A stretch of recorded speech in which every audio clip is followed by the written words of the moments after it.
Bonjour les amis, bienvenue sur Astroéthique, c'est moi Sandrine. Je suis ravie de vous accueillir aujourd'hui pour vous présenter un nouveau rendez-vous. Rendez-vous nouvelle lune, pleine lune, que je peux vous proposer grâce à la collaboration précieuse de Denise, une merveilleuse petite âme que j'ai eu l'occasion de rencontrer par la télé de Lilou tout simplement, qui est astrologue comme moi et qui va collaborer avec moi sur Astroéthique, sur la V2 du site. Et ensemble, on a eu l'idée de vous proposer tous les 15 jours des billets sur la nouvelle lune et la pleine lune. Ils sont rédigés par Denise parce que je trouve qu'elle a la magie des étoiles dans son écriture et je les mettrai en parole et en vidéo pour vous, pour ce nouveau rendez-vous tous les 15 jours. Donc on démarre aujourd'hui avec la pleine lune de ce dimanche 23.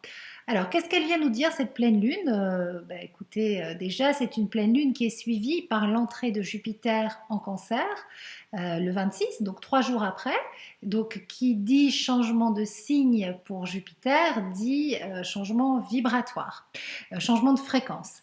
Donc, Jupiter, c'est l'enseignant du zodiaque. Alors, en Gémeaux, il nous a enseigné à trouver notre unité, à être moins dispersés dans nos vies, parce que le Gémeaux, c'est très agité.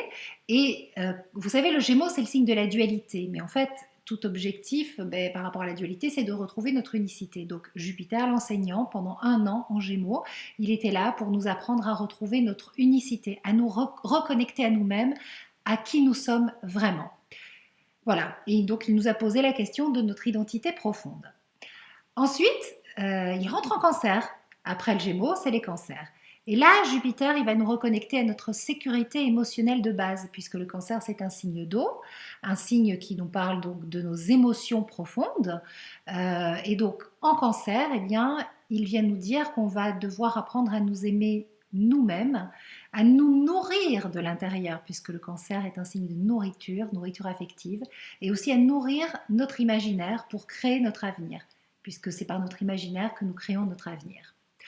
Pour en revenir à la pleine lune, vous verrez, c'est bien expliqué dans le billet de Denise, cette pleine lune présente une conjonction entre le Soleil et Jupiter, avec le Soleil qui est déjà en Cancer et Jupiter qui est encore en Gémeaux. Donc, qu'est-ce que ça vient dire? Allez, encore quelques jours de stress, d'agitation, de remous émotionnel, et après, cadeau. Pourquoi cadeau?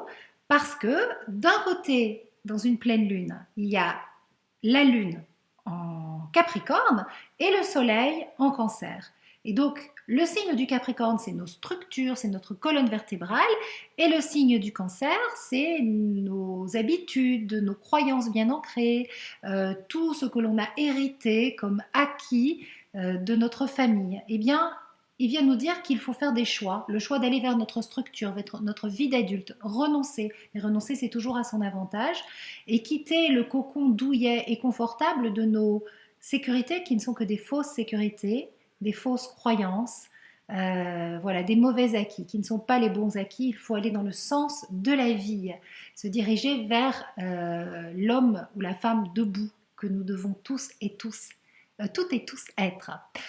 Et enfin, cette pleine lune du 23 de dimanche, elle présente un très beau triangle dans les signes d'eau. Et donc les signes d'eau, c'est notre vie émotionnelle. Un triangle de trigone, c'est un aspect positif. Ça nous connecte à l'amour. Et l'amour, comme vous le savez, c'est une force vibratoire. C'est un état d'être naturel que nous avons tous à la naissance et que nous sommes tous venus rechercher pour vivre la joie de vivre.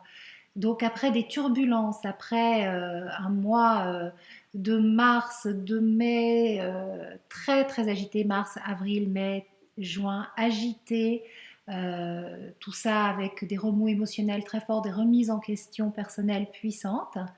Enfin, la récompense, l'apaisement, la sérénité intérieure et l'amour avec un grand A.